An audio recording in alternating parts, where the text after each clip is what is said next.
Yes, good evening everybody, my name is Osa. We are playing Railroader today. And this is the late delivery to our, whatever the place is, to Sylva. I have the works train, I have all sorts of fun things that need dropped off late in the day, and I have attention needed by this train. Oh, that's actually a nice place to stop. Well done. Okay, what are you doing? Probably coming down to round about there. So I have no idea what I've been doing because it's been 2 weeks since the last run.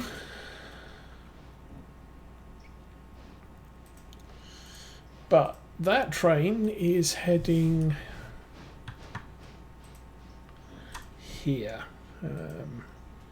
900 is now heading to here, which will clear the main line, which will allow the passenger train through. We need to get everything here out of the way. We probably need to get some 91, 97, actually that's not that bad and we're not being penalised. Whittier Sawmill has enough logs to be going on with for now. And I was thinking Whittier Sawmill, I'm going to push that up to tier 5 now, which is going to completely overload our capabilities. But that will be fine.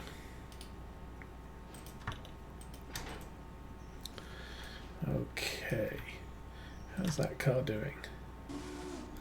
Nearly full. At this point, don't care.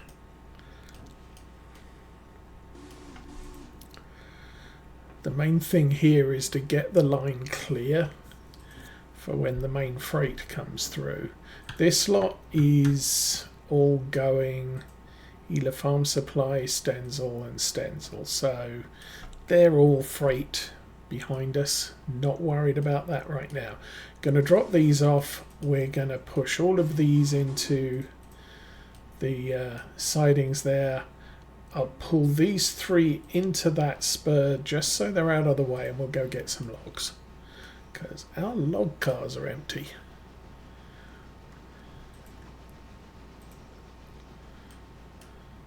And I have no idea what else needs to go on elsewhere on the line.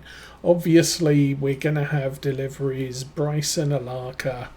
I don't think anything was going to Dillsborough, and if it was, I've blown it, because I just hauled all of the freight cars out.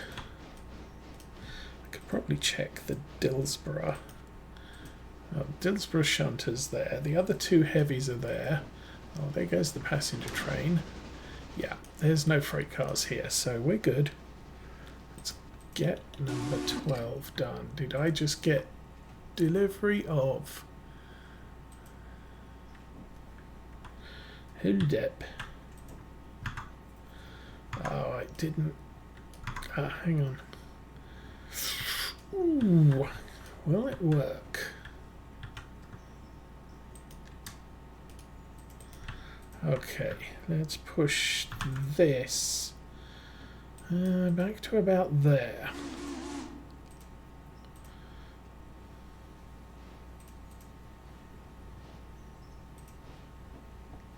Stop.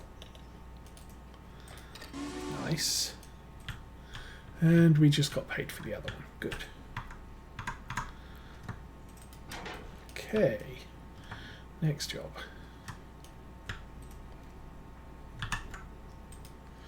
Go there.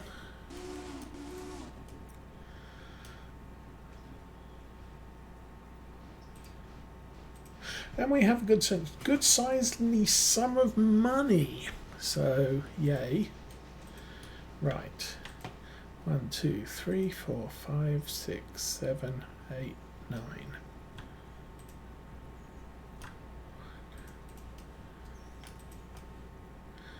I don't know if they'll all fit. I'm guessing they might not.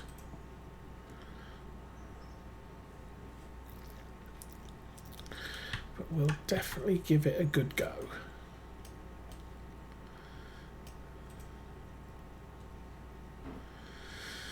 Stay off the switches.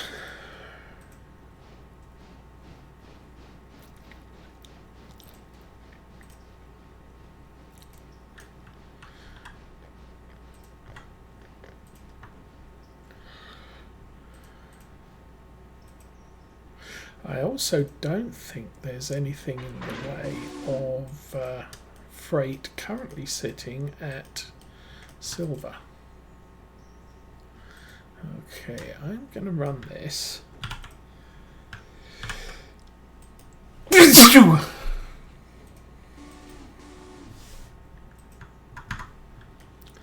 Down to here. And if we're lucky, everything fits. If we're not, I'm going to have to push a car back. It's kind of very close, I think, to 9 cars here. So there was a patch on the game today which fixes a couple of issues. I don't know if we've suffered from any of the issues it fixed. And they've also expanded the tutorial, so that's all different. But I would have to start a new game in order to see the tutorial. I might do that off camera sometime just to see what's what. We are not going to fit. We are going to be... Ooh, half a car. How sad. Okay. Let's push that back there.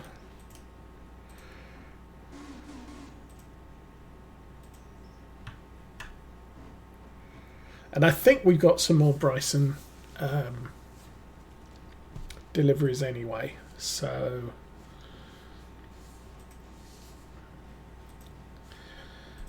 I'm not going to be too fussed if we don't get them all into one track. Kind of want 3. That's probably good enough. Okay. Go there. Still watching for the 900 coming down, but I'm not seeing it yet. Obviously the passenger train is getting left behind as far as the freight's concerned.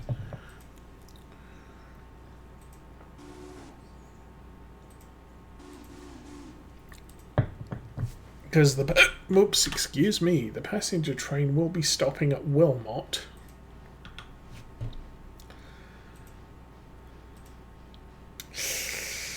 Ooh, that is very close. But not significantly. Okay, hope these all fit in here. 6 cars, we should get paid for 6. Let's see how that works out.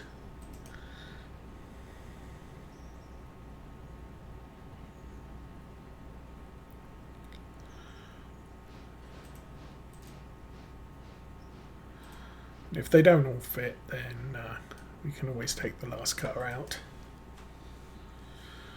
Watch for the message.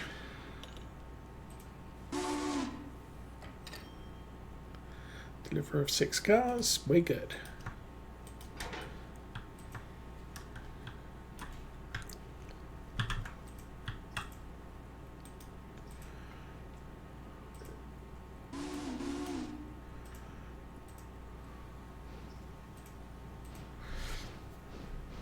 So this is all a nice, quick little delivery.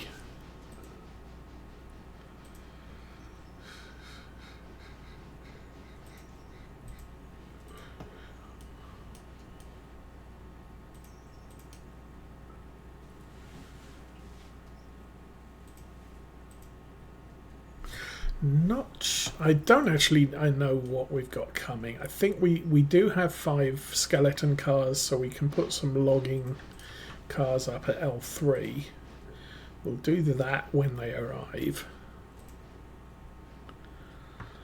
And then there may be some more stuff for Whittier and Ela, so I might have to deal with that too. You go there, and yeah. Take the brake off. Still no train.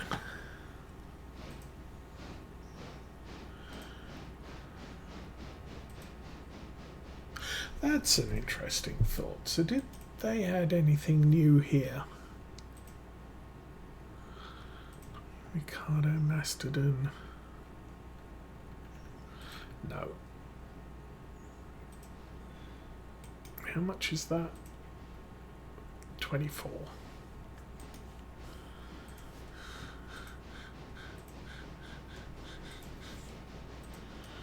Okay.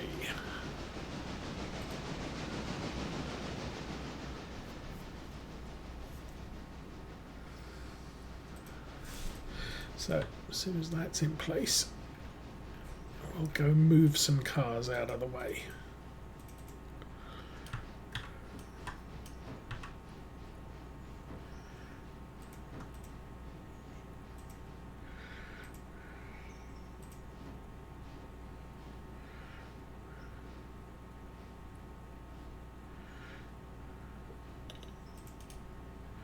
And 3.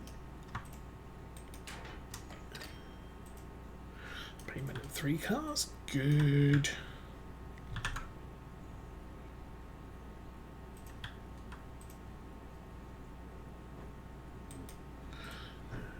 There. So started laying the track on the model railway. I've got all of the inner loop through the what will be the station complex done. I think I'm going to finish off the station complex inner and outer loops, and then I can work my way leisurely round the rest of the track. The hardest bit is placing the switches here, because you've got two sets of wires come down, and you've got a machine that comes up through the board there. So 3 holes you have to get lined up. Straight bits just plug into each other and you keep going. How are you doing? Oh, you've got water. That's good.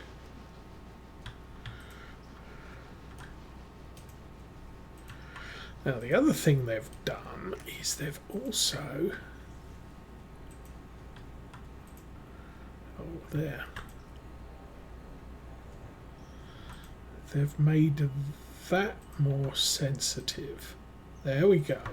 So you can adjust the angle cocks from a vastly longer distance, which is going to make picking up the stuff from Robinson Gap a little bit more friendly. Okay. Stand by.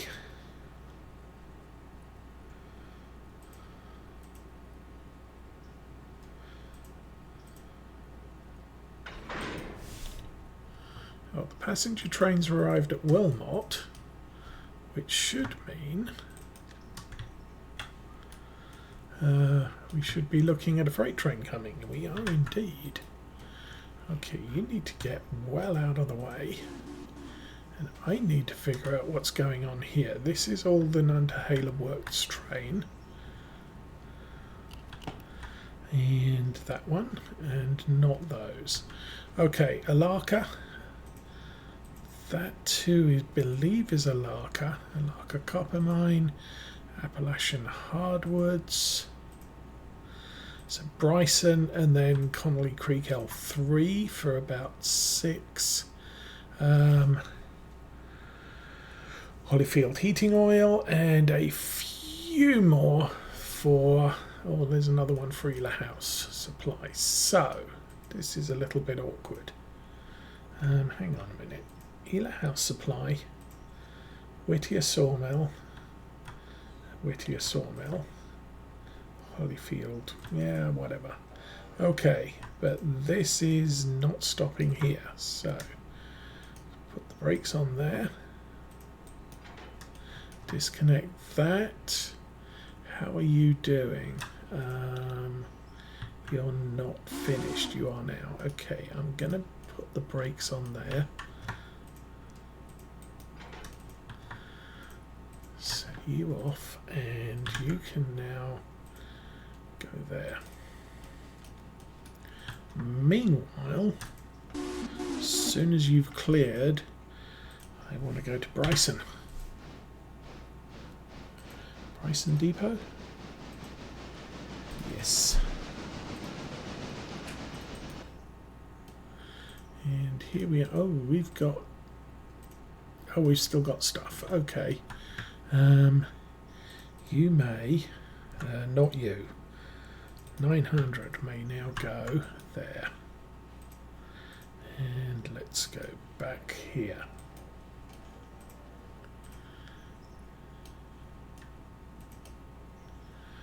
So, lots of smoke and steam, and the big freight train is departing.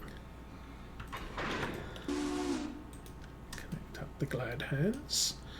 Number 12 even. Oh, we've got 2 sets of handbrakes on here. Good. And I'm looking at him getting out of the way very soon. Got enough fuel. Is that the 10-wheeler? Yes, that's the decapod. Okay. So once again, I don't need to be up there yet. We might as well sit here and watch the train go by. Now that lot goes to L2, yes.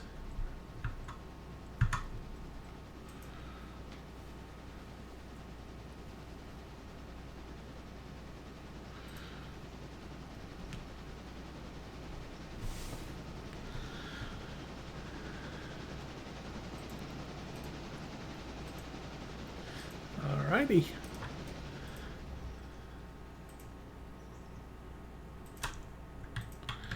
Oops, number 12 goes all the way to there. So you see, we didn't even start on the Bryson stuff. As I said, there's a couple for Bryson. We've got a couple for Alaka. That's an interesting question. Where's the Alaka? You're there. I might want to take that locomotive all the way down to Alaka Junction. Yeah, possibly a good time for it. So, Alaka Junction, where is Nantahala, blah, blah, blah, blah. Alaka Junction Station.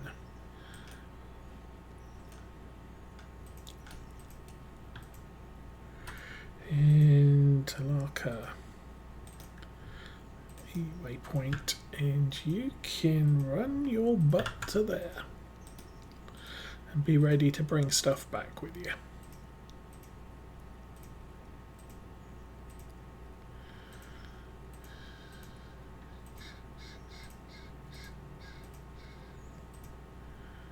Yeah, that's probably as good a place as any. Right, what's number 12 doing?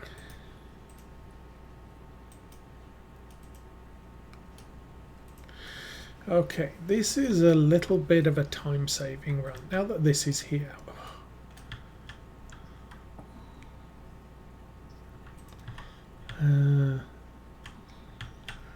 Put the brake there.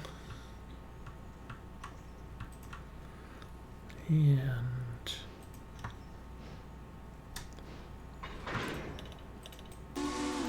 connect that to there, take that brake off.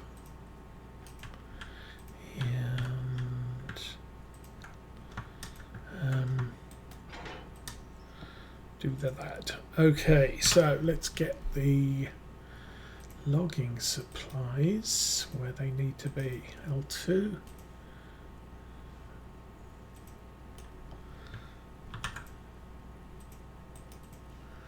go there. I think I might want to ride that one for a while.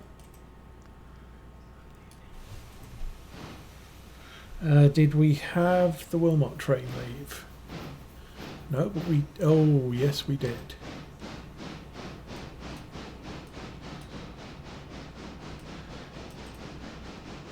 Okay, I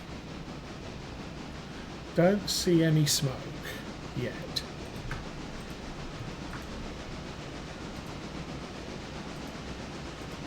So I need this lot to clear the Y up to Connolly. What's that doing? It still has a good supply of repair parts. Passenger train has reached 35. It's 13:03. It's about 3 minutes out from Wilmot.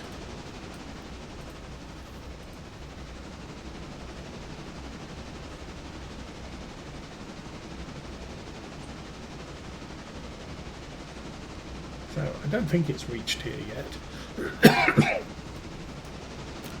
So obviously we've been messing around for about, I think it's about 5 minutes up to Whittier Junction. I'm going to jump off here and let him go. Now that should switch. Yes. Why did you slow down? My goodness, he leant on the brakes a little bit hard there. Still not seeing a smoke plume back there, so that may be a good thing.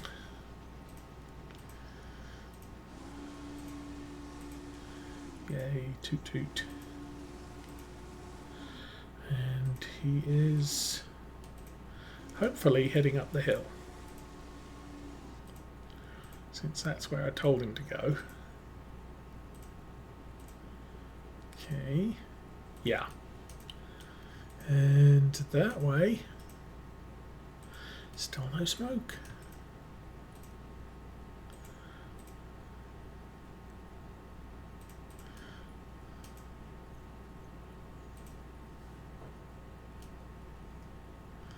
Still no smoke.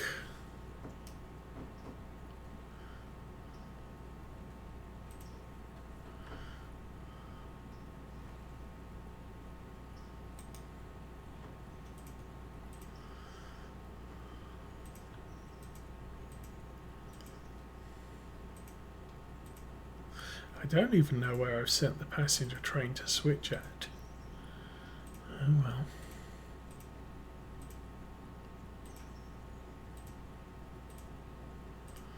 There she is. Okay. Wending our way to Whittier. That's the freight train is just clearing Ela. Okay.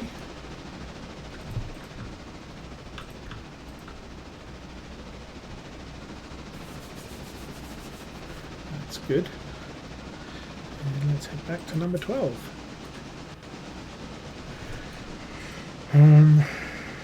Lark is still running.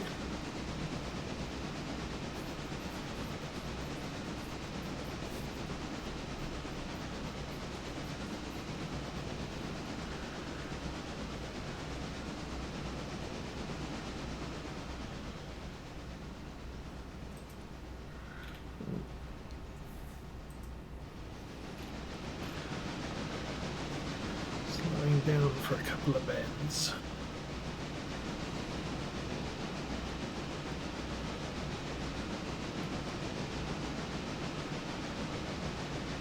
So one of the reasons I haven't used the L3 sidings until now is they're actually kind of the wrong side of the locomotive. They're trailing as you go up the hill, where everything else is facing. So you put the cars on the back of the train and push them up, and they'll end up where they need to be. This lot, if you push them up, which is where they're still going to be on the back of the train when you get them out of the sawmill spur.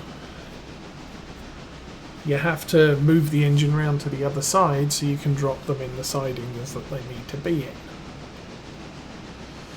It's a little bit annoying, a little bit of extra work, but if we're pushing the sawmill up to tier 5, we're going to have to eat the extra work and do it.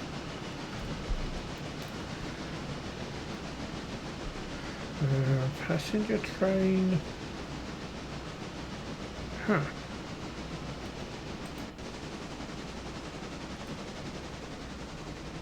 Oh, not even close. Wow.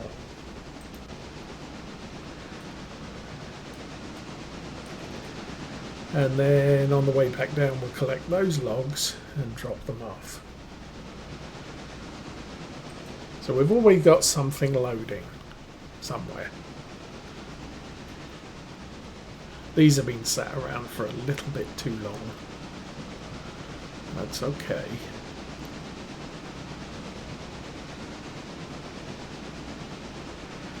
Okay, passenger train slowing down. So if we see this one through its trip up the Connolly branch, we will probably be at the point that 900 will have hit Bryson and we can drop off the tail end of that train.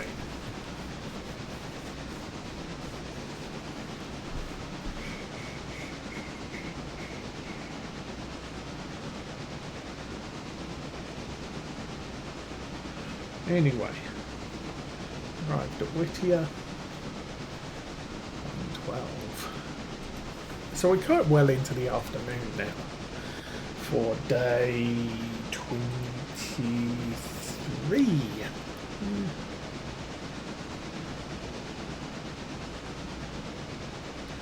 Been going a while. Although that said, still not a full month.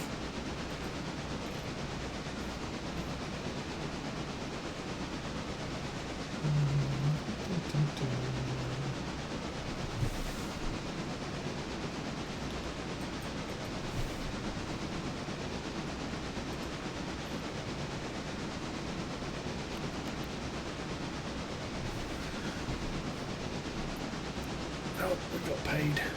Yay, payments.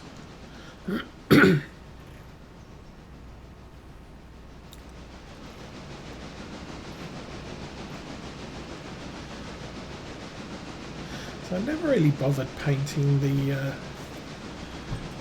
wood cars. Part of the reason is they're all in a different condition. A lot of them I'm not really taking too much care of either.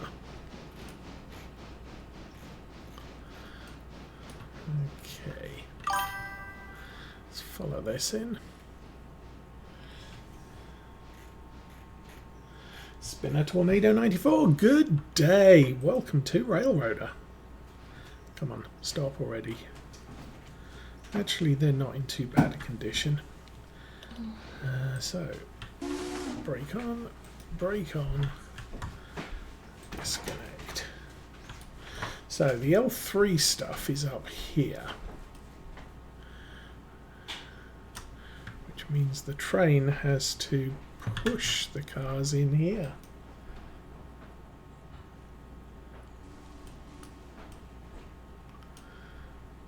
Go toot. Can't hear it. She's on the way. Okay.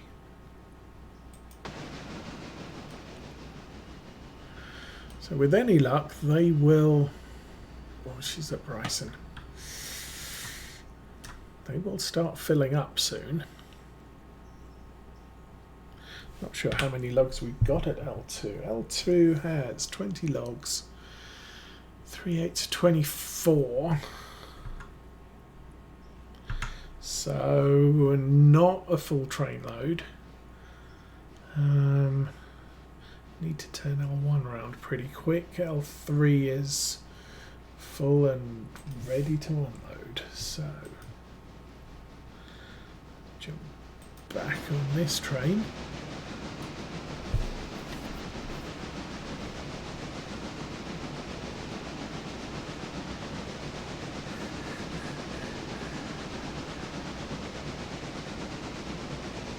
So we finally make it to the top of the Connolly branch for the first time.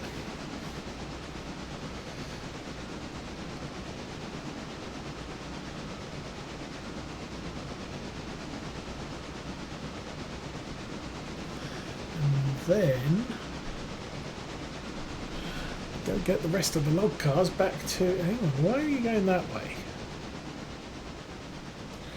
Okay.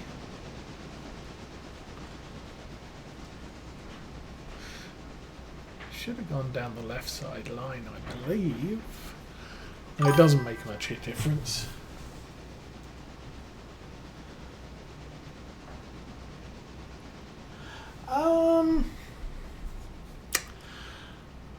I'm not too sure it's a problem. I've not had any trouble. This is a... don't tell me. This is a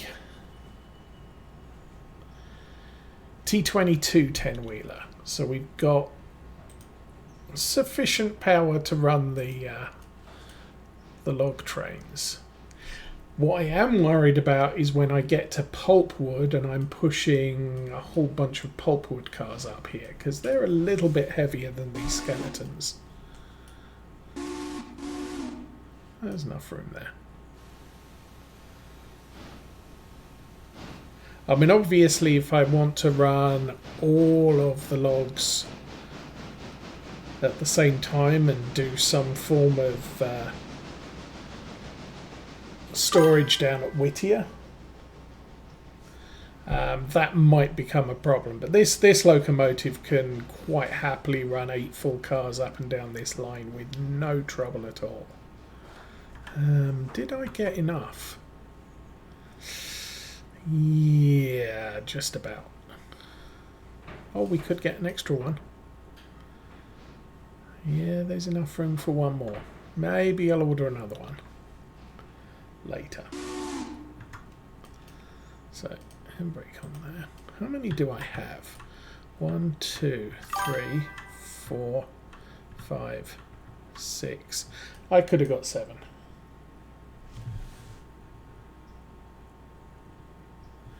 Pulpwood siding on the east side of Barker's. Oh, yes. Yes, I know about that. You can only fit...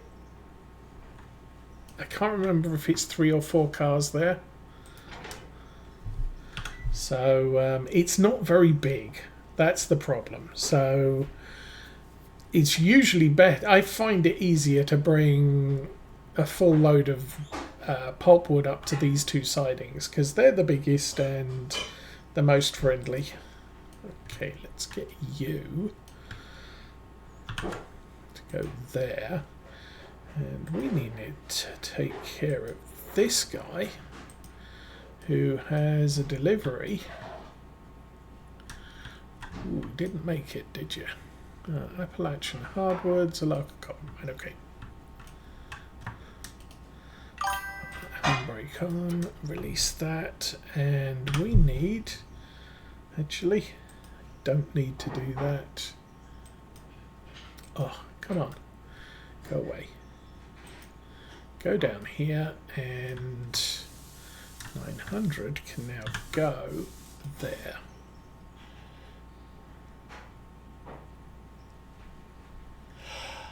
That is a really nice idea. I never thought of that. Yeah, stick a banker in the Barker. Oh, yeah, I've never seen anybody do that, but that is such a logical idea. Brilliant. Thank you for that suggestion. Okay, what are you doing? You are heading to Ela.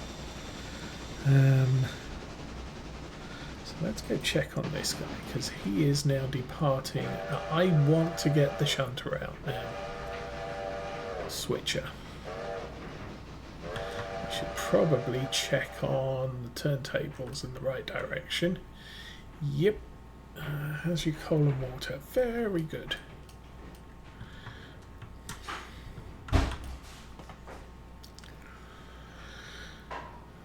And I haven't even taken a look at the returns today yet.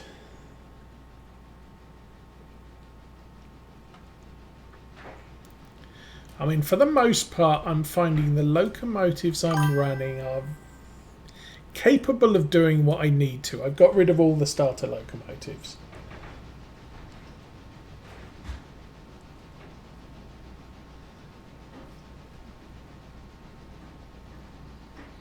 Yeah. I'm kind of getting, for the most part, I'm kind of getting used to how heavy of a train each of my locomotives can take up to Sylva and wherever. Although the first train of the day, because it's the overnight load of coal from Robinson Gap, tends to be bigger than everything else that runs. So I'm usually running 3 heavy freights down to do various drops down the line. And I will wait, I'll hold 2 of them here so that I can double head it all the way from Bryson up to Sylva for the first return of the day. Okay, he just left, so we can get the Bryson loco.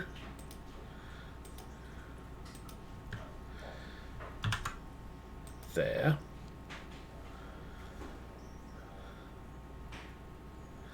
Oh, actually, no.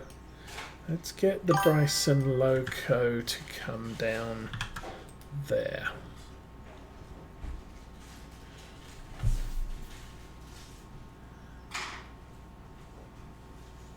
Yeah, and that's... I don't have a spare locomotive at the moment, but I plan to very shortly. Yeah, having that stopped there is a bit of a pain, but I believe... Oh, that's the Bryson team track, and that's Appalachian Hardwoods. Okay. And so's this one.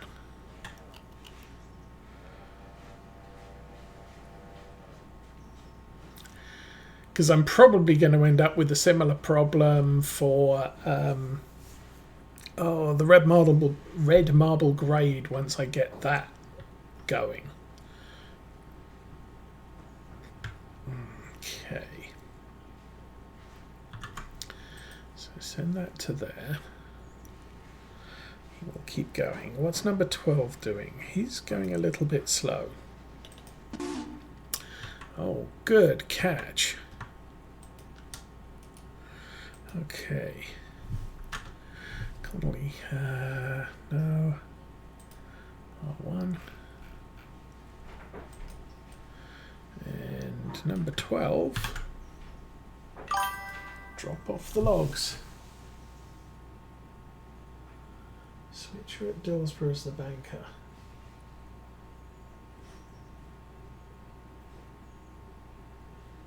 Yeah, that's actually a plan. I use another T22 down at Dillsborough for switching.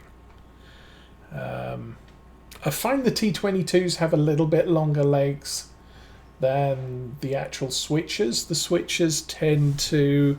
They're really good on power and getting things moving, but because of the small wheels, they tend to go through fuel and water very, very quickly when they're running at speed. So something with slightly bigger wheels tends to work better.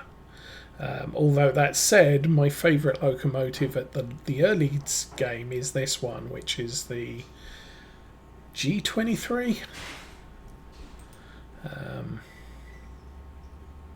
G25. Yeah.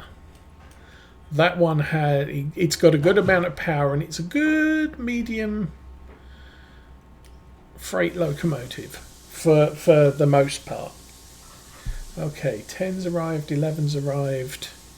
Ugh, so many people arriving. 10's arrived. No, we know that. 11 has arrived. So I want you, 11. Hitch up to that.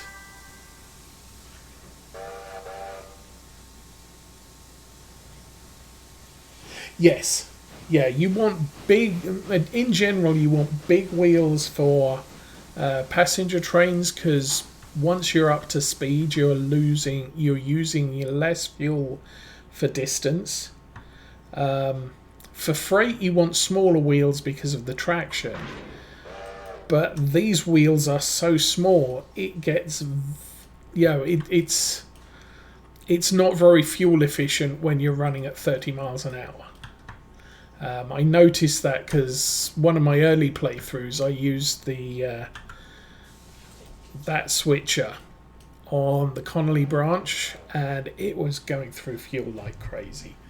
So I tend to go with a more mixed traffic locomotive like the G25 or the T22. They're not built for speed, they're not built for raw power, but they are built for a mixture of the two. So they're fairly okay on efficiency, they're fairly okay on the amount of stuff they can move. This one's not too bad because I keep it here around Bryson. I may use it for logs as well at some point, because we've got the whatever that branch is, the Walker branch down there, which has more capacity for wood and pulpwood, or logs and pulpwood. Although there's not much use for logs apart from the sawmill.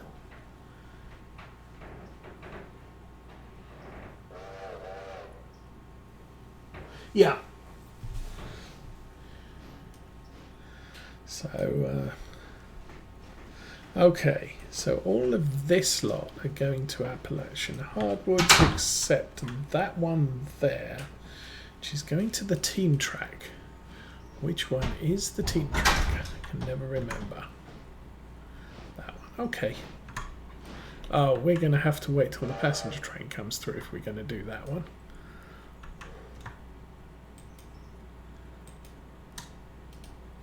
Now, one thing I do wish we could do, and I haven't found a way to do it yet, is for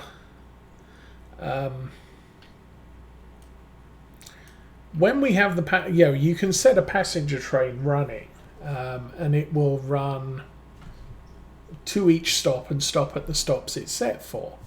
What I wish it was possible for it to do is pick which station line it runs to. What I mean by that is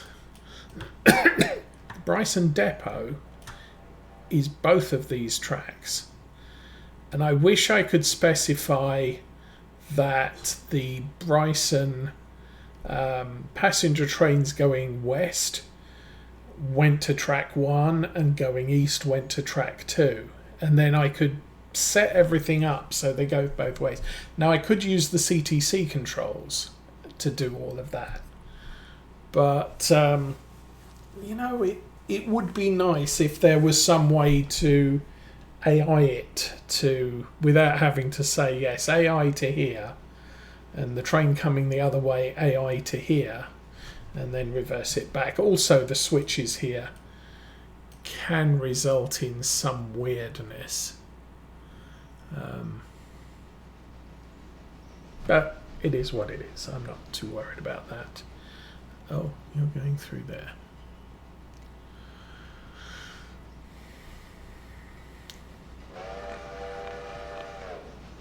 This is probably not the most advisable of ideas here. Oh, actually, no, that's not too bad. I'm going to park that there. Once the passenger train clears, we'll pull this into the depot.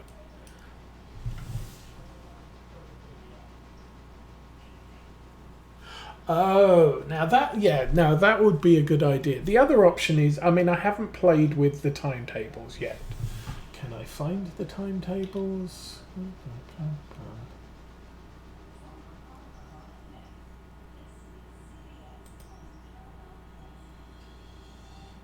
I can't even remember where the timetable stuff is. Is that a timetable? Oh, yes, close the tutorial, thank you. Time window, features, access control. There's a button somewhere for timetables, but I don't know where that is. Console, switch list, engine roster.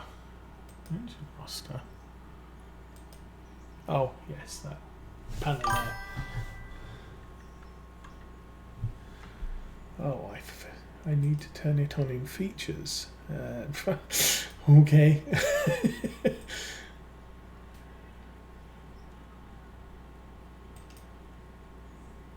Features, yes. No.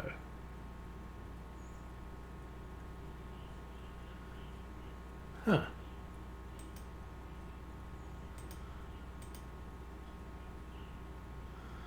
$25.60, yes, that's right. Oh, that features. Timetable operations, yes. Yeah, that bit. Yes, I found it. It's features, but settings, features, timetable. But yeah, so with timetable, it would be nice to be able to say, I want to stop at Bryson Platform 1 or Platform 2. So for anybody who may be watching later, if I go to Bryson Depot and highlight that, you can stop both of those counters stopping at Bryson Depot. Obviously anything on the left line as we're looking at it, people are going to get off and walk across the tracks and die. But yeah, we don't worry about health and safety too much. Okay, 900 is there. 600. 12 has stopped. We should probably do something about that. Oh, 12 is emptying up things. Handbrake on, locomotive off, and I think, yeah.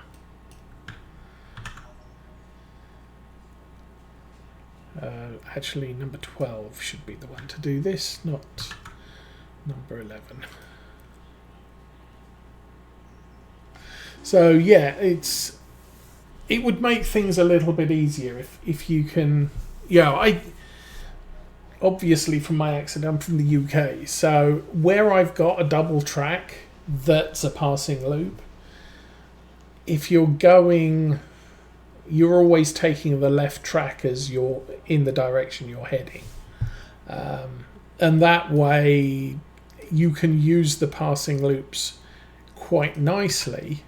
I mean, the simplest option would be if I could set up, we'll take Whittier as an example.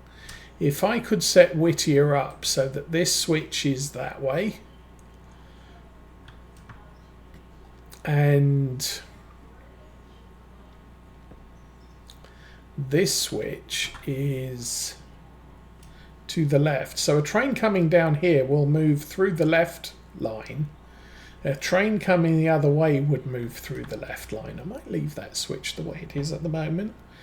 But because it may have a waypoint beyond here, when it gets to here, this is automatically going to switch for it and go through and reset back to the way I just set it. That would be my ideal. Because then I could just run down and set all the switches on all the passing loops and they would do what I expect them to do.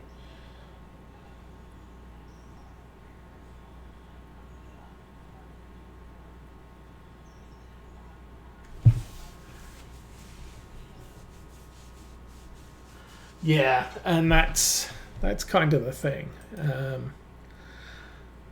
Although, from my experience of other railway games or railroad games, that passing or that stick to the right track is not always, strictly speaking, that true. I would say I've had. It's almost like you've got two single tracks, and they're they're whatever direction the signalman sends you down. They're not hard and fast. In Britain, on a double track, you frequently don't have, or sorry, on a passing loop, you don't always have a signal on the wrong side. So if we go back to Whittier, let's jump there rather than. So if I go to the Whittier depot,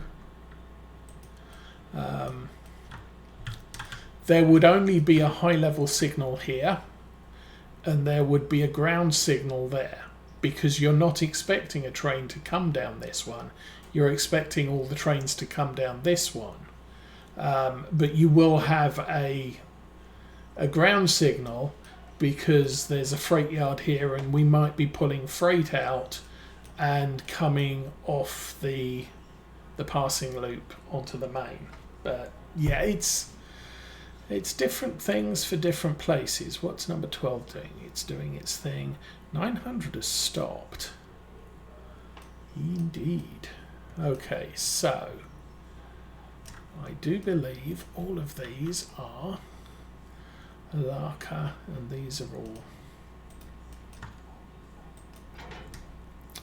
Okay, 900. I am just going to go down to Nantahala station.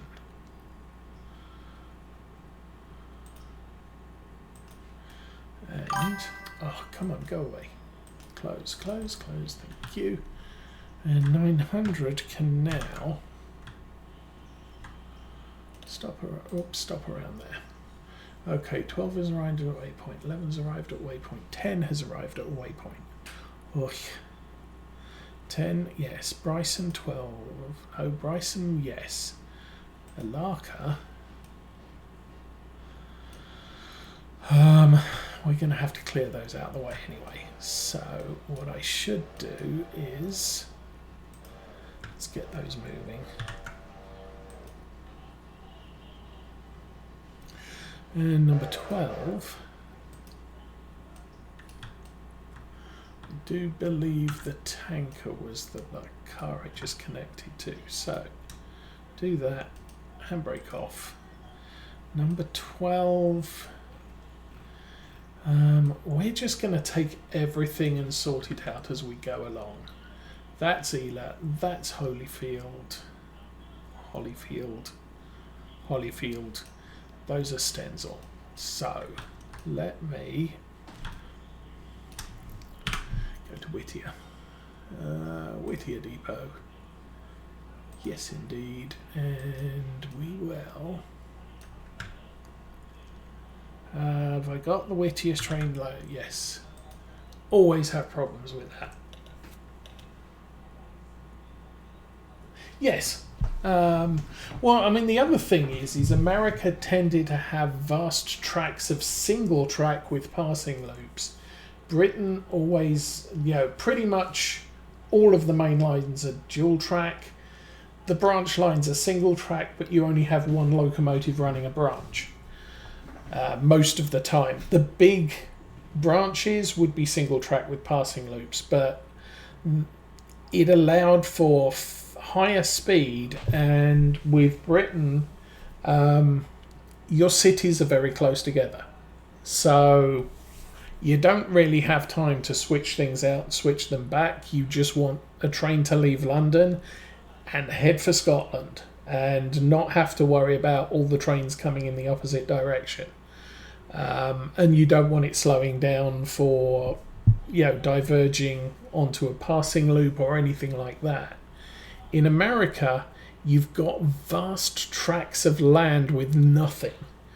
And so building a double track is a lot of overhead. It's one of the reasons I think why high-speed rail doesn't work in most of America. Now, along the East Corridor, from sort of Washington, Philadelphia, New York, that sort of thing, yes, it works because you have tons of cities really close together. But California doing a high-speed rail, I think it's a waste of time, personally. It's a long distance between Los Angeles and San Francisco. There's not a lot of interest in between, so nobody wants to stop anywhere except those 2 points. And quite frankly, it's quicker to go by aeroplane. And frequently a lot cheaper. And you didn't have to build the infrastructure for the aeroplanes. Once you've got the airport, you can send an aeroplane anywhere in the world, fuel permitting. But with trains, you have to build a couple of 1,000 miles of track. And it doesn't work well here. I would suggest actually that a high-speed rail from Los Angeles to Las Vegas would probably work better. And the reason I say that is because if you've ever been on the road between Los Angeles and Las Vegas, you would quickly, on a Friday night or on a Sunday night, you would frequently find that it's a big load of frustration. I was actually going the opposite direction. I was heading into Los Angeles on Friday night away from Las Vegas, but the traffic was stationary on the other side. And it's not fun. So, like I said, it's actually, that would be a prime location, I would suggest, for a high-speed rail on that side of California. Okay, how are we going to do this? I want that one out and those 2 in. Actually,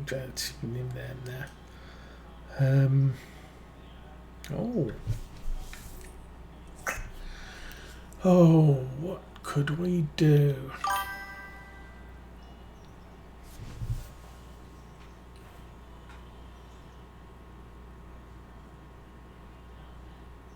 Yes, yeah, that would work. And I think, and in part, that is because of the way the US was settled. I really don't like this, but this is what we're going to do. We're just going to go in there and get those. I could sit here and overthink this, or we could just get things moving. So let's just get things moving. Oh no, number 10. That's not the train I want you to do anything. You need to stop right where you are and go to manual mode and put the brakes on and go into neutral. Okay, number 10 I'm done with. Number 12. Okay, number 12, which I did just disconnect. I want you there.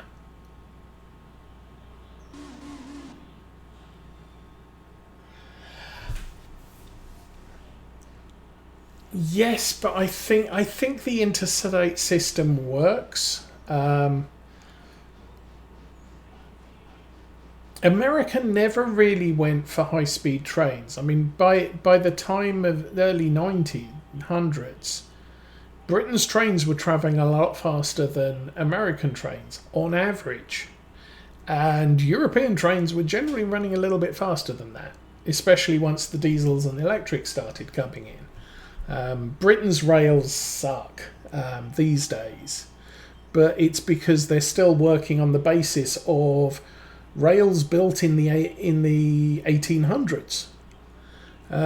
With Europe, they had a little bit of an advantage with World War II, where heavy tanks drove over the train tracks and broke things, and when it came to rebuilding after the war, they rebuilt everything straight, which allowed their trains to run, in straight lines very fast. And it's not something Britain did. Britain still has the windy rails through the towns, which is why it took as long to get from London to the Channel as it took to get from the Channel to Paris, in spite of the fact the distance from the Channel to Paris is about 3 times that what it is in to London.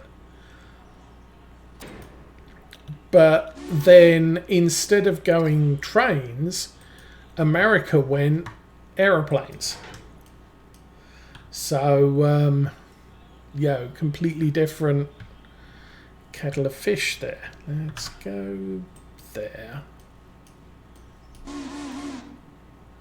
Now that's going to Ela. Those two are going to Whittier Sawmill. That's going up there. I don't know if there's anything coming out of there. Holyfield heating. So those are all in position, yes. We don't have... Oh, we do have something over there. That is ready to go to the interchange as well. Okay. So, those two are Stenzel.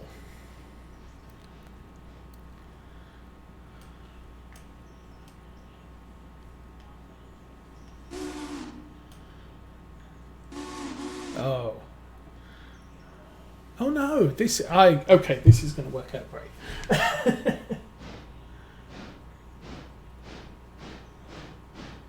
Well, to be fair, I mean, America did slightly deviate from speed in that they did go for super heavy. Not something Britain ever did. We did have the 1,000-ton coal trains in South Wales heading out, but that's about as heavy as we got, where you had things like the big boy hauling serious loads around.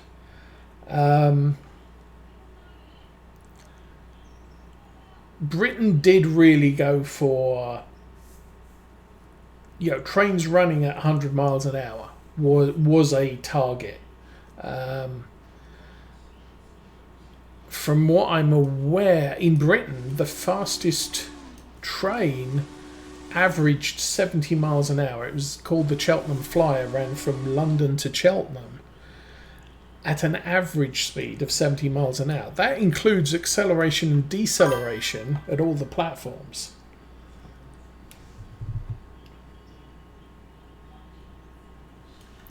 And by once you got to after the war, you were kind of looking at airplanes as the way to get around, and that makes Stenzel, not Stenzel. That makes a bit of a difference as well. Okay, I am going to stick that there. So that's going back to Sylva. The rest of these aren't. That's going to Ela. That's going to Ela. Oh.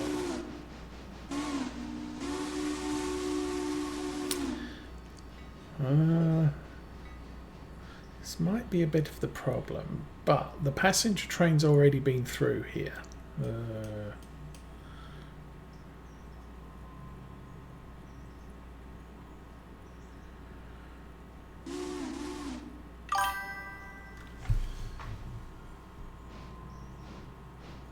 Yes.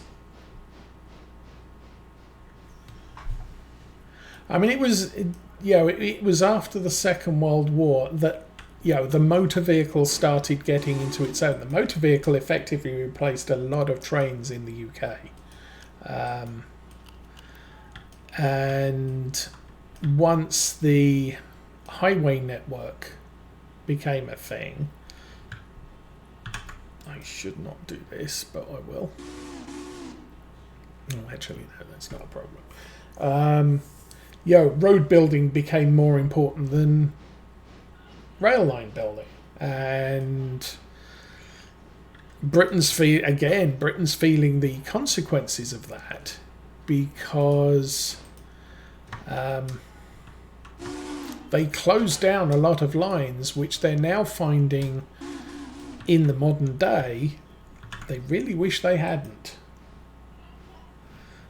Some of the funny things they did is they took out all of the trolley buses in London, and now they're sort of kicking themselves because they're environmental friendly thing of, oh, the buses are really bad because they run on diesel and it's a shame we can't have electric buses. Well, in the 1950s you got rid of all the buses that ran on overhead power lines.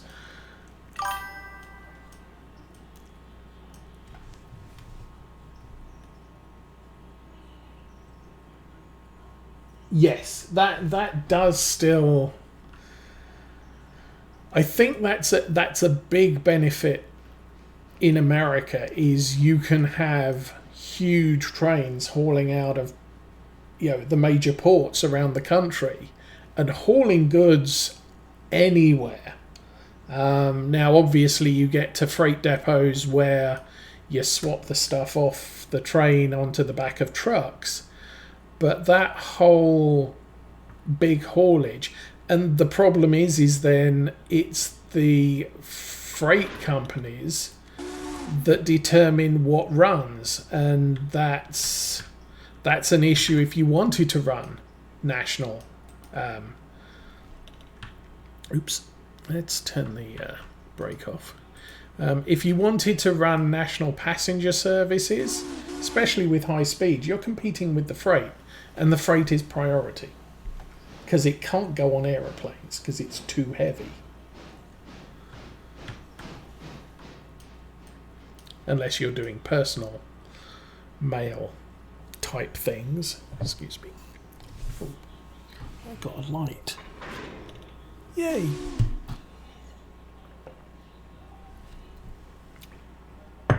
So I got a desk lamp this week. One of the things I've been doing lately is putting multi-point outlets on all of the outlets in the house because there just aren't enough power outlets. So I've got a 6-way on my wall, and it's like, I can have a desk lamp now.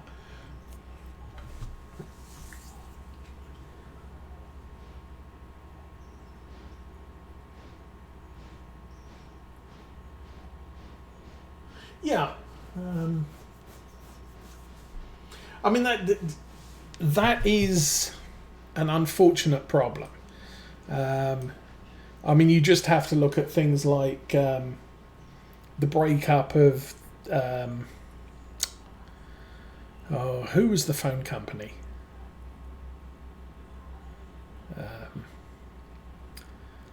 But round about the 1990s, the American government said, oh, we've got one big phone company, it's a monopoly, we need to break them all up.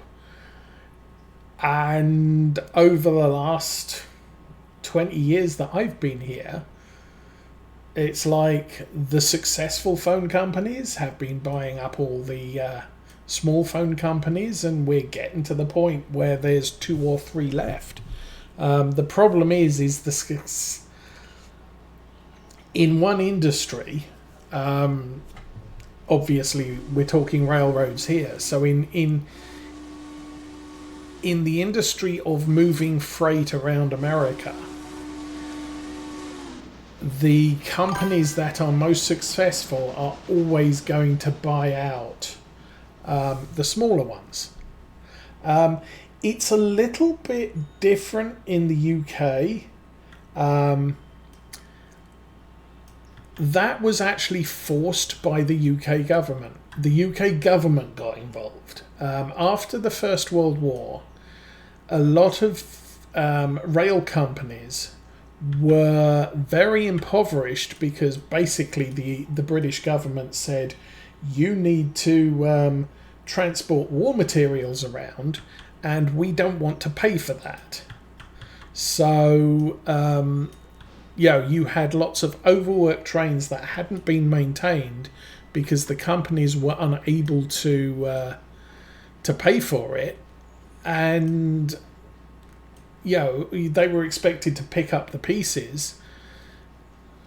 The First World War ended in 2018, and I believe it was 1918. It was about 3 or 4 years later, British government just passed an act of parliament to say, we're going to amalgamate all of the railroads around England into 4 major railroads. Because the 4 major railroads will be able to, will have more income and what have you. The same thing happened in 1948. Following the Second World War, the British railroad companies were impoverished because they had been running their trains with lack of maintenance and lack of income. And the British government said, we're nationalising the railroad. Give us all your stuff, you're done. Okay, we want to go to Ela. And we want to go and park in there. I am still selected on the Whittier train. Doop. Okay, any stuff here that needs to go? Ela Farming Supply R1, Sylva Interchange. Okay, that one needs to come out, that needs to stay. This is going to be fun. Maybe. Okay, who's stopped? Who's at a waypoint? Who's doing a thing? Passenger service has left Bryson, so I think that one is going to the Bryson team track, which is here. So I want Bryson train to come here.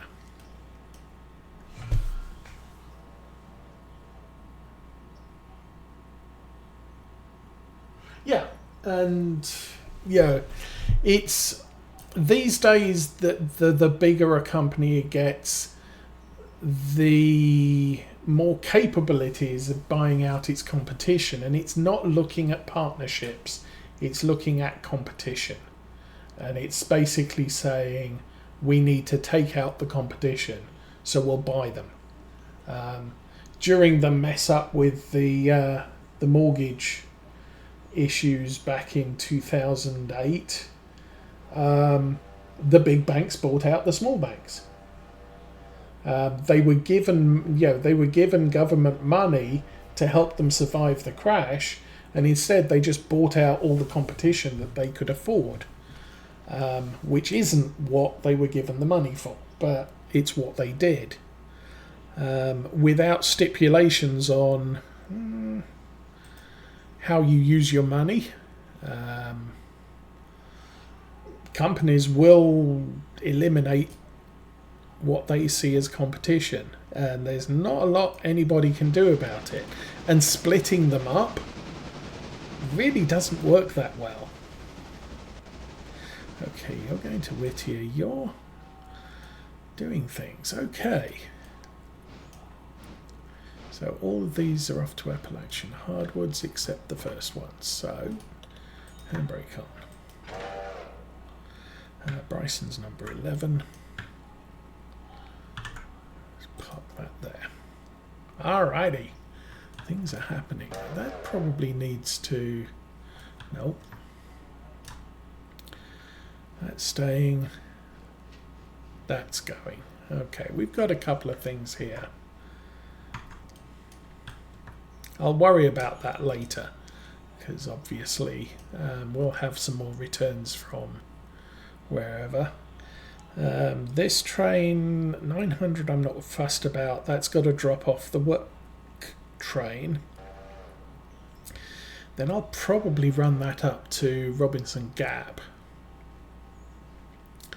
We will have a pickup here. I didn't have anything at Bryson to pick up earlier, so we'll have to build up the return train here, and then see where things go. Okay.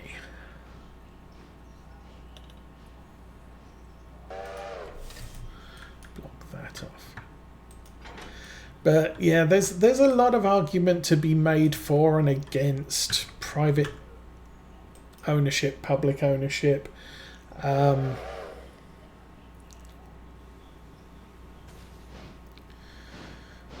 Back in the beginning of time, railroad companies built railroads to where they would make a profit. But eventually you get people demanding trains, and it's not really financially viable for a private company to do all of that. And it ends up falling to the government to get it done for them.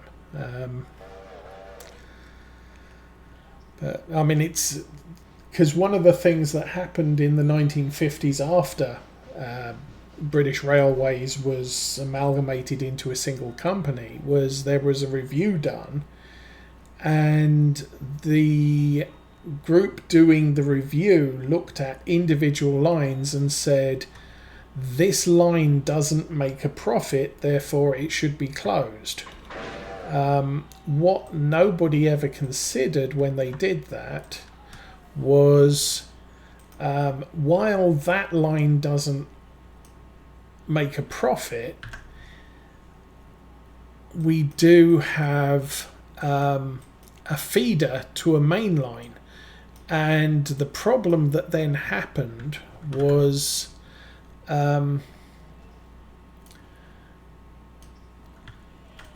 if I lived in a village and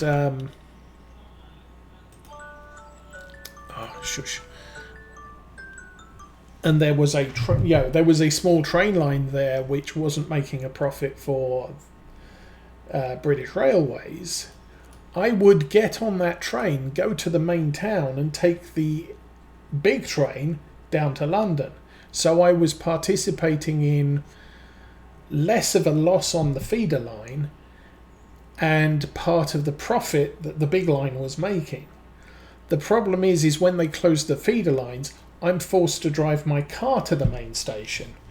And it can get to the point where I look at it and say, well, it's 20 miles down to the main station and it's 50 miles to where I want to go. Rather than have the inconvenience of going down to the main station and waiting till a train turns up and running on their schedule, I'll just drive the 50 miles to the town I want to get to.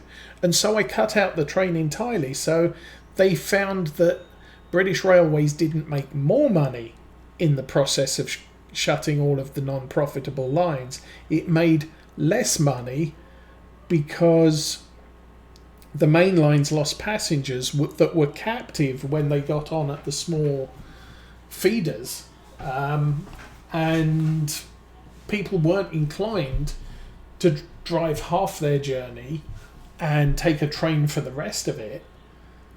And the only place that really works is London. And frequently, I lived close to London, we would drive halfway to London and then abandon the car in a parking lot and catch a tube train into London, because you don't want to drive in London, you want a tube train. And there's a tube stop, 400 yards from every other tube stop. So, it's a very convenient, the tube is a very convenient way to get around London. A car is not. So, yes, driving close to London and then catching a tube was efficient. But driving from a small village in the middle of nowhere to a major town and then taking a train for the other half of the trip, not quite so efficient. I might as well just get in my car and drive there to my final destination. It's one of the things I do with aeroplanes these days. I don't like going to the local airport and then changing 3 planes on the way. I would much prefer to maybe drive to Chicago and take a non-stop flight to my final destination, because I don't have any issues with, I miss my train, or the plane's not connecting well, or whatever. Okay, this is good. You can stop there. Right, who's going? You're going. Oh, let's just do that. 3, 4. Looks good to me. Okay. Number 11.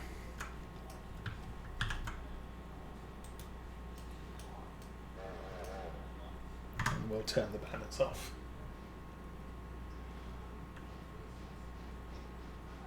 Yeah. I mean, that was the thing. We lived in Dallas for a while, and while we were there, they were doing the light rail network around Dallas. And I thought that was a brilliant idea. Generally, I mean, there is an argument to be made that, a lot of American cities, especially the ones on the West Coast, are big, sprawling affairs. A tube system doesn't work well in Los Angeles because it is such a large area, and sometimes it's just easier to drive a car from point A to point B because the city was built for motor vehicles. Also, you can't cover everywhere with a small network. Now you go the other way. Let's take that brake off. That did not connect, so let's try that one again. There we go.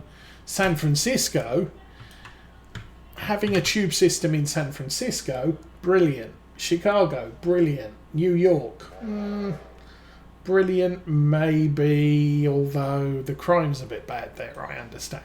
But places like that, the cities are so small and compact that you don't need too many rail lines to just cover the everywhere everybody wants to go.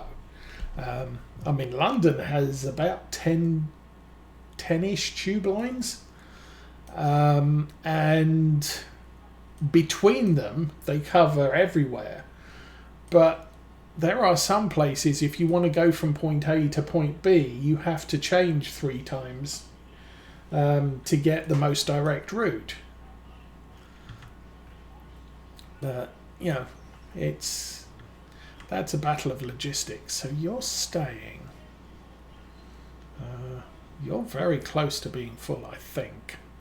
But we won't worry about that right now. Do you have your brake on? You do, you don't, you don't. That's good.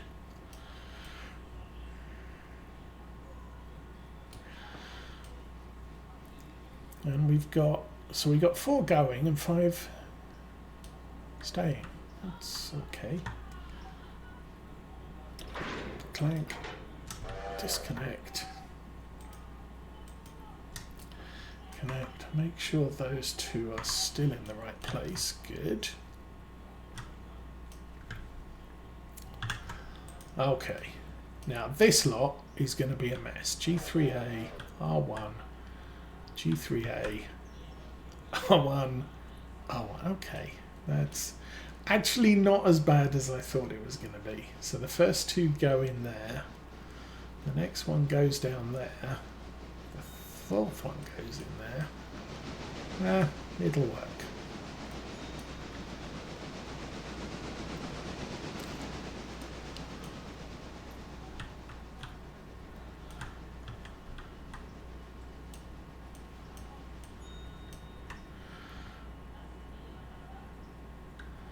But, and you go anywhere else in Europe. Europe is a very small nation, or a collection of very small nations, comparatively speaking.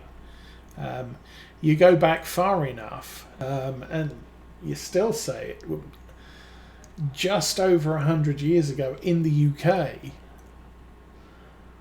at least until the First World War, I would say, most people were born, got married and died within 10 miles. Within a 10-mile radius. People didn't travel. They didn't go on long distance vacations. They just let's put that there. There was no traveling. And so the merchants who were trading goods between the villages and towns also didn't travel too far. Their area of work was dictated by how far their horse and cart could go, or how far they could drive a few cows. And when you look at the establishment of America, much the same happened everything along the east coast is built very, very close together. But as the ease of travel was, the limits on travel were removed, cities through the Midwest all the way through to the West Coast are very far apart and are dictated by the means of travel at the time. Europe is still affected, is probably the best word, by travel in the 1800s, which wasn't really much of a thing. And so, you don't travel, people have no interest in traveling. Come on. Did that I guess that disconnected. And it is what it is, but you end up with your towns and villages much closer together, which makes mass transit a lot more functional in those places.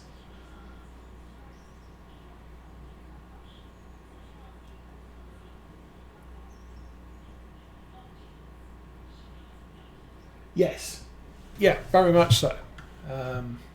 But I can't think what my point was. But passenger train's finished.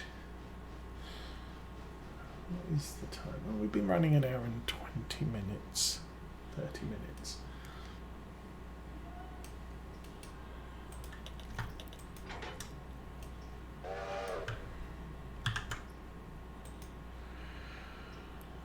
But yeah, it's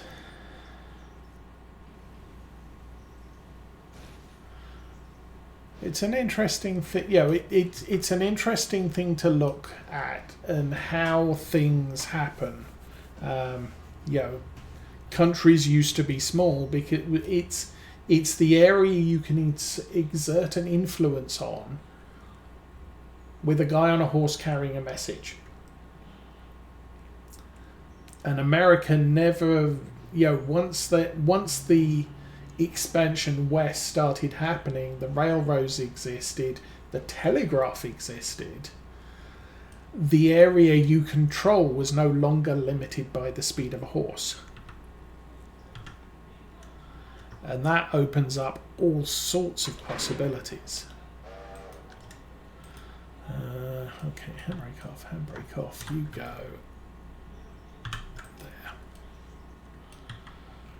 And let's go have a look.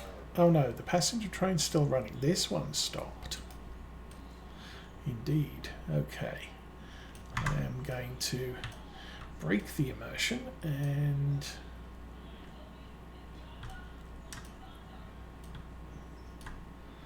so number 900.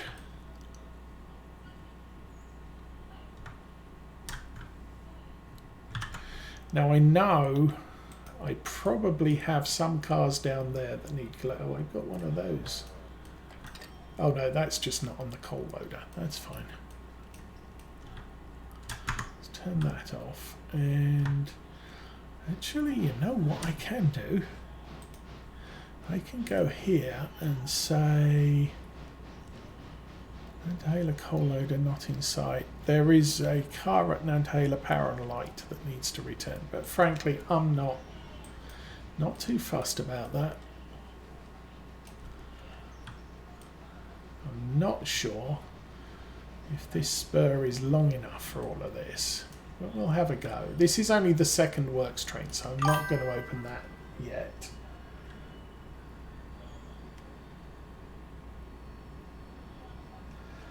It's actually quite an interesting thing. And I know there are mods where people have changed the track layout so that they can go from anywhere to anywhere. But realistically,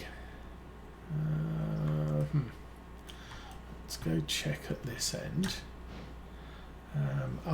You can keep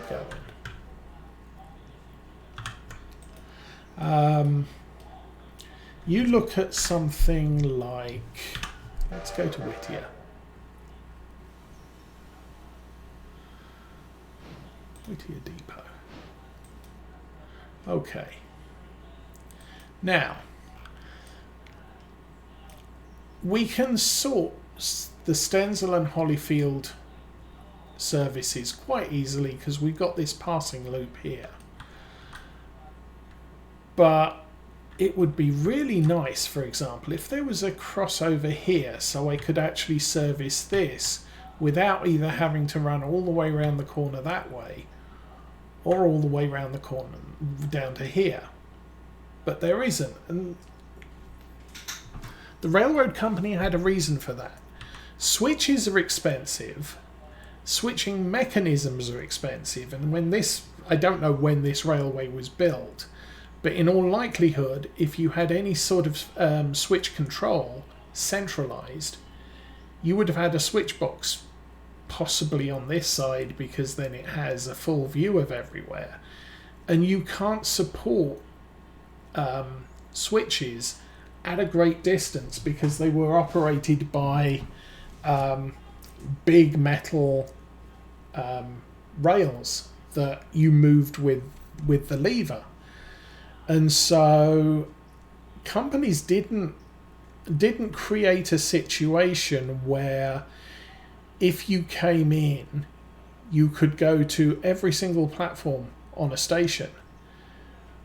They set it up so that you could visit the platforms that they intended for you to visit in the direction you were going.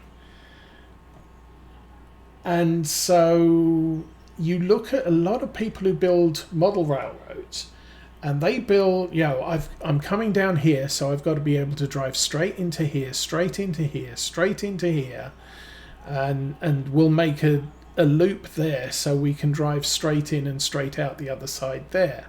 And it's like, no, that's not how the real world companies would go. And when you're building a model railway, which is something I'm doing at the moment, excuse me a minute.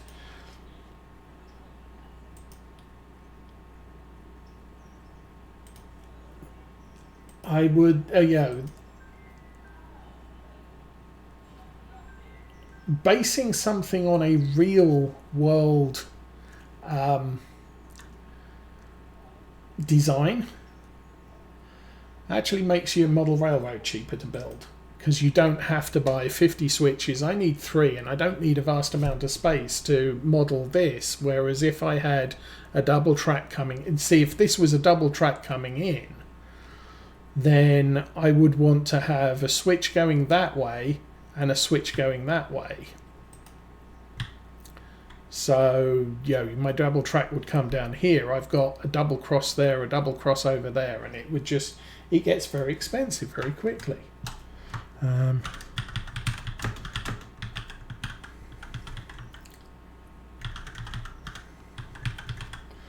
Okay, submit report, block the user, and say goodbye.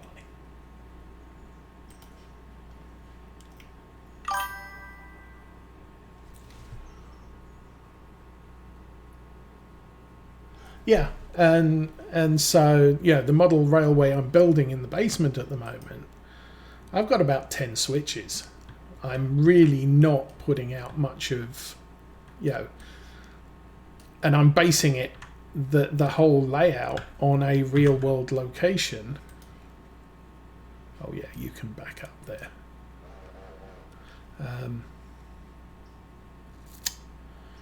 Did I just send a train somewhere I didn't mean to send it? I don't know. Okay, you just back up. Put that there. You stop. Put the handbrake on.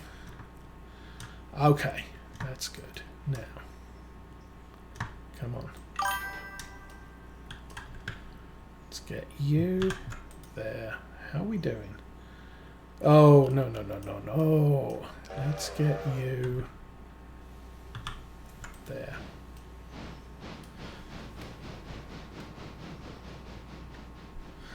And that I believe fundamentally that is what this game is about. It's a sorting puzzle.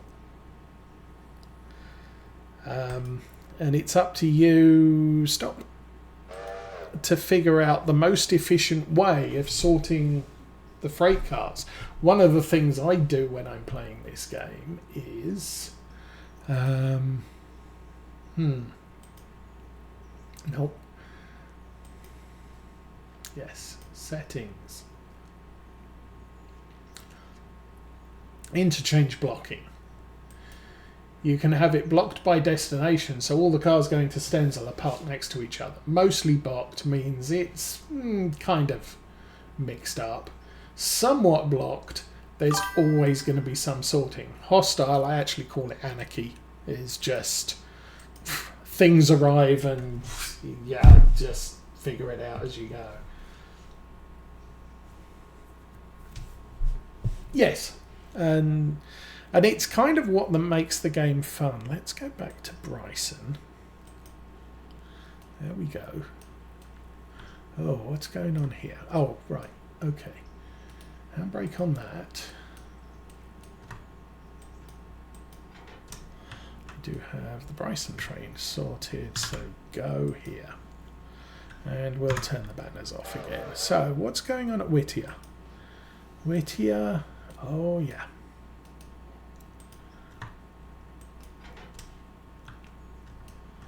So,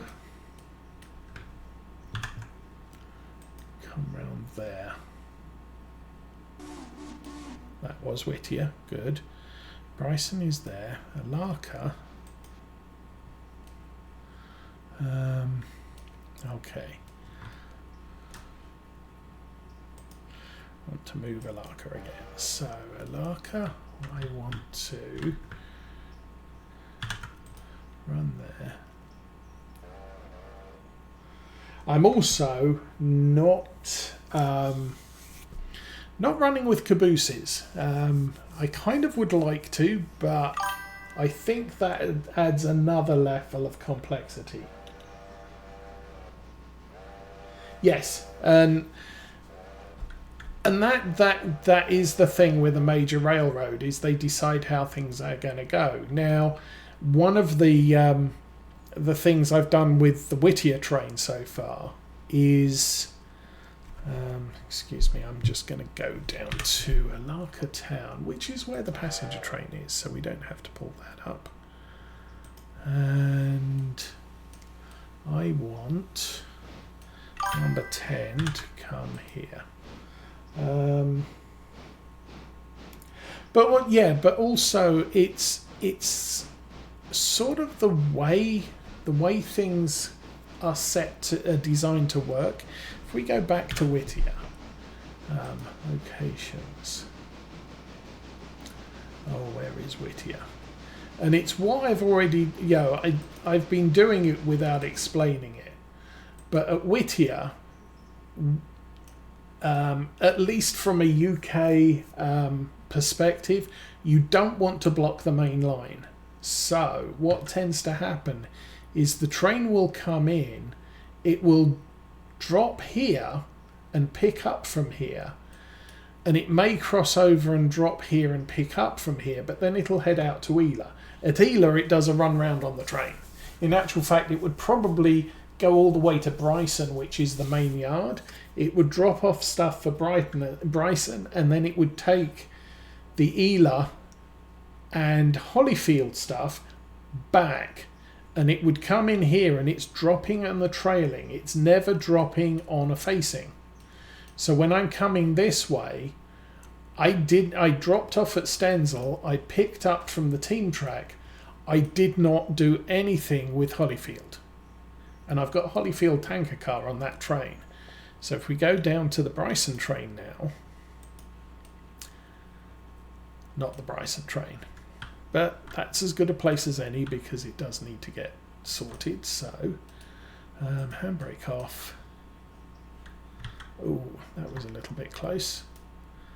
Come on. Connect those up. Okay, number 11. Number 11, Bryson, yes, go. There. Okay, now let's go to the Whittier train. So the Whittier train, I've got to here, I've run round.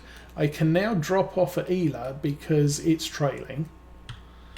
And then when we go back through Whittier, I'll drop off the Holyfield oil before continuing on to the Whittier Yard.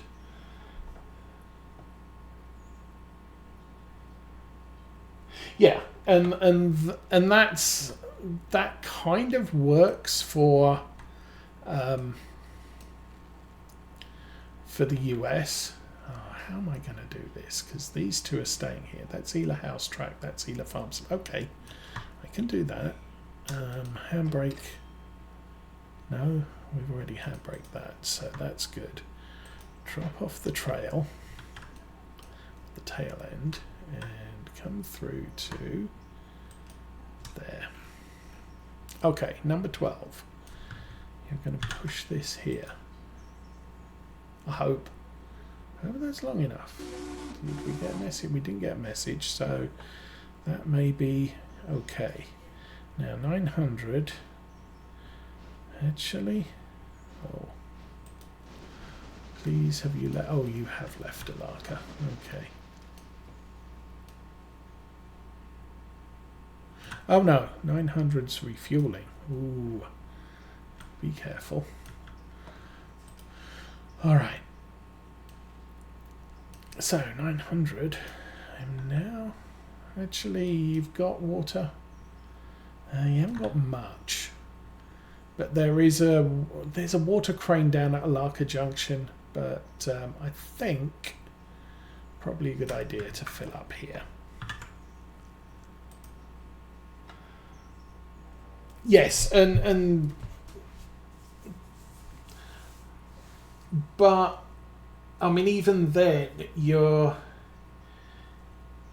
if you're dropping off and all you've got is a spur, you can only drop off when you pass the spur, not when you head towards the spur, because the cars are on the wrong side. Unless you're going to do some Dutch shunting where you unhitch the car as you pull it forward and then switch after the train's gone by and before the car gets there, you're always dropping off trailing. So if I'm dropping off on this line, I'm going to drive past with the train behind me and drop off what I need here and then continue on my way. And number 12 has done a thing, so you've got that there. Now these are going back to Sylva, and the car in there wants to go back to Sylva. Oi, oi, oi. Okay. Right, that's staying. So, a little bit awkward, but go there.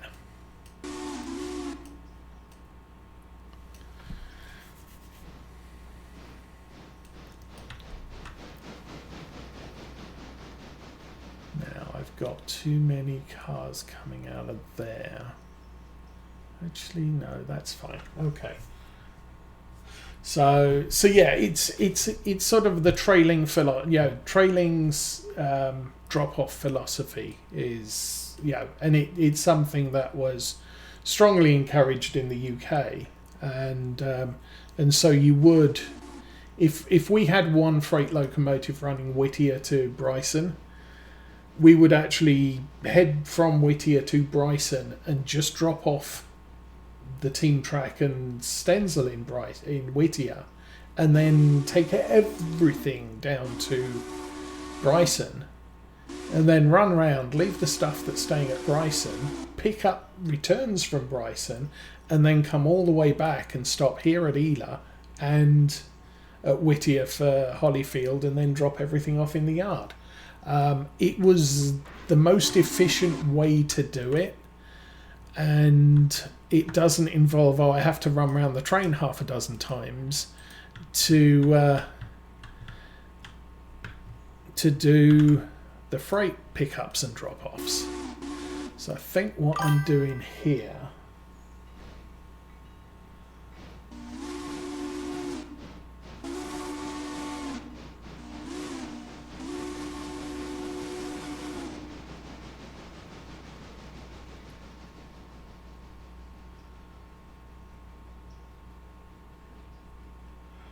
Right. Yeah.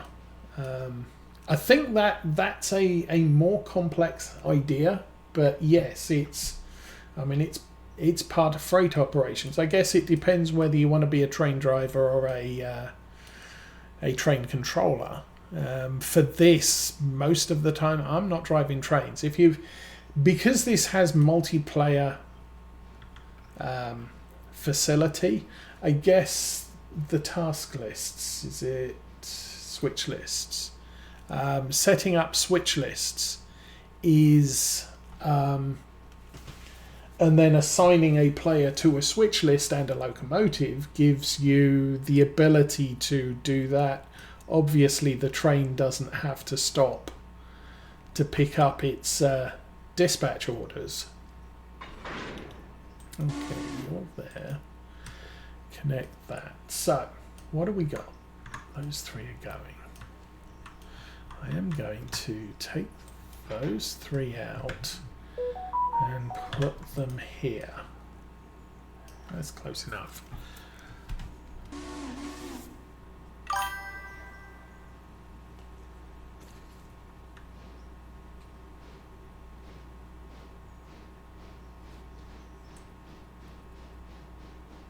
Yeah, and it kind of does. In a way, it could be a matter of the CTC guy and the dispatcher are either the same person or in direct communication, and all of the rest of the players don't have communication with the dispatcher. They just have to follow the signals that's in front of them. So when your signal goes green, off you go, and when it goes red, you stop. But then again, in this game we don't have ground signals. So I've got control over who can go down the line to Whittier. What I don't have is control about who can leave this area into the loop, because that's not a thing.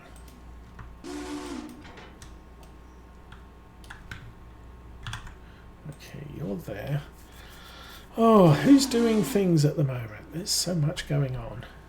Number 11, Bryson is at its waypoint. Oh, yes, you are. So you've dropped everything off there. Yes. Let's pull that up again. You've got a brake on. So that's good. And all of those need to go back to Bryson. We will run over here. Oh, of course. Okay. Bryson waypoint. Go there.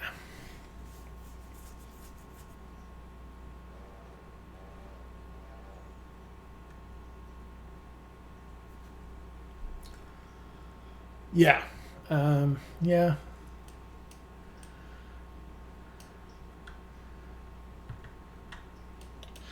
And then you have the yard controller telling everybody what needs to be happening. That's going to be awkward, but it is what it is. Let's head back to here because this is now a thing.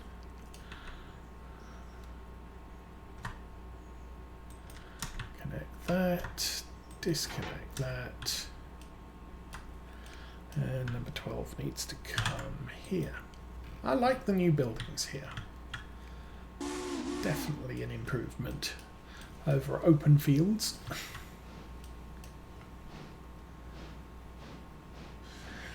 So how are we doing? We got 22,000 money. I still don't think I've got enough of that switcher. Nope, I need another 1,800.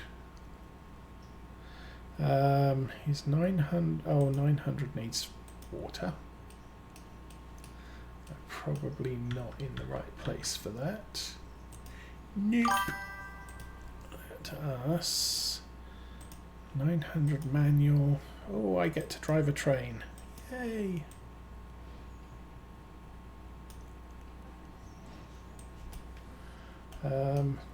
Close enough for government work. Okay, so 900 is fueling. 600 is at a waypoint. I think 600, I'm going to stick that on manual. Put the handbrake on the back.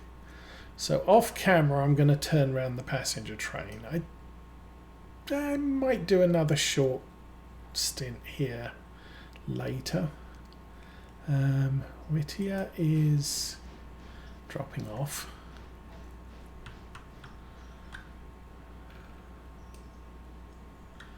That's good. So this is the most used car. That one is fuller. So this one will be returning next time. So there'll be less sorting later.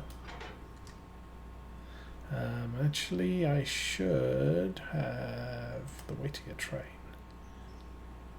Yes. Yes.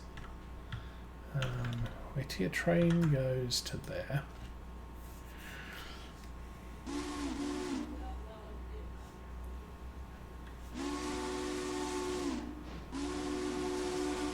Yeah. Okay. How are you doing for fuel? You're getting a little low on water, but I think this is pretty much done. That's a return. Oh no, those are both going to the sawmill. Oh yeah. So we drop that off at Hollyfield. We can drop those off at the sawmill. We've got 4 returns, 6 cars. That'll fit in the sawmill spur.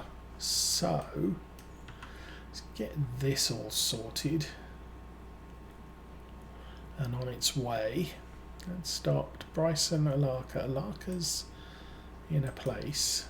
Yeah. We'll worry about Alaka next time. So I'm going to stick that on manual. All braked and ready to go. Number 12. You have a handbrake on. Let's select number 12. That would be a plan. Handbrake off. Are these empty? Empty. 40 tons. Yeah, we probably should splice those together. Back that up to there.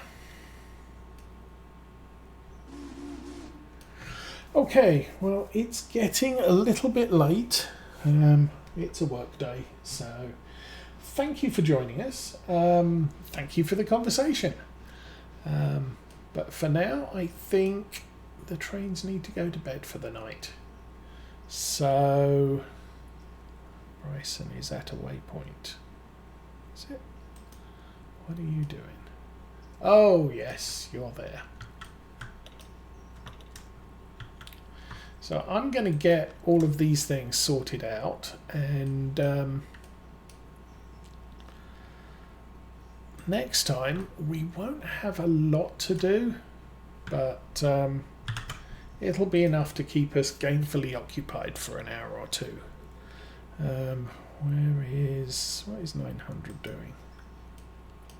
You're fueled. Yes.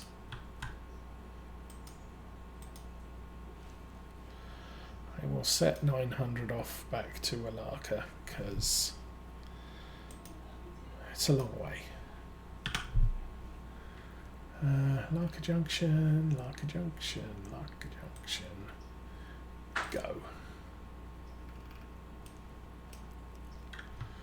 And I'm going to send him right about there because he's going to run tail first all the way. Number 11. Handbrake on. Oh, I'm sorry. I forgot.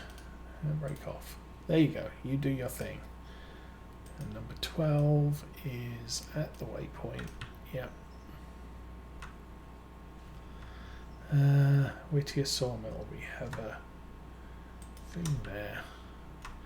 A thing there. Hollyfield.